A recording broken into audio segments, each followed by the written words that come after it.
উম্মতেরা আজও লাখো তরোয়াল হাতে উঠলো, তোমাদের কিছু করতে পারবে না। জোরে বলুন সুবহানাল্লাহ।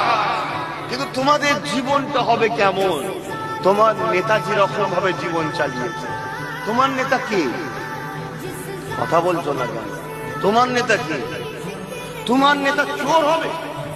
তোমার নেতা চরিত্রহীন হবে? তোমার নেতা ডাকাত হবে? তোমার নেতা খুনি হবে?